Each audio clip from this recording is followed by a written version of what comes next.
Hello and welcome to another episode of Shakesyear. This is the first one from my new phone, so if stuff looks weird, that's why. And I very nearly shot this with a little fake bunny nose on. Yeah, you're welcome for not doing that. Anyway, if you remember, Coriolanus now has been tasked with standing naked in front of the people to show off his battle scars and to then ask them if he can be consul. Or be assigned to the consul, whatever, given the, oh, crazy, I can share my screen with people. This is really weird. I'm getting sidetracked.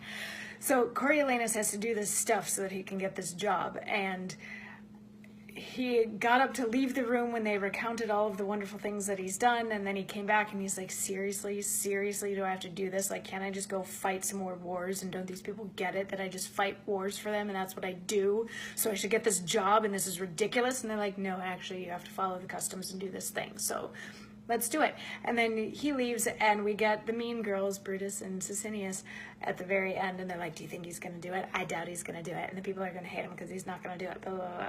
So then we start Act 2, Scene 3, where he is actually now going to be talking to the people. And we start the scene, Act 2, Scene 3, with a couple of citizens, and they're talking about it, sort of like when you're the day before the election and you're going to the polls and you're chatting with your friends about people's policies and what you actually want and what you believe in and how do you think this person's actually going to do in office. So we get a little bit of that going on, and also a little bit of exposition that says that it's not going to be like a town hall meeting where he does this. He's going to be meeting citizens in groups of like 1 to 3 people, and he has to ask them for their votes,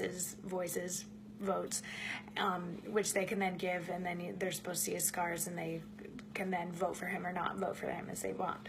So the first couple citizens come in to talk to Coriolanus, who's wearing a gown of humility at this point, and he's like, so can I have your votes? And they're like, ask nicely. And he's like, okay, I'm asking nicely, can I have your votes? And they're like, yeah. So they leave and the next people come in and he's like, can I have your votes? And they're like, sure. And as they're leaving, like right after they've left the room, he's like, most sweet voices.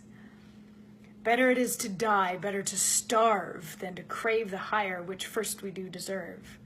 Why in this wolvish tongue should I stand here to beg of Hob and Dick that does appear their needless vouches? Custom calls me to it. What custom wills in all things, should we do it? The dust on antique time would lie unswept, and mountainous error be too highly heaped for truth to o'erpeer. Rather than fool it so, let the high office and honor go to the one that would do thus.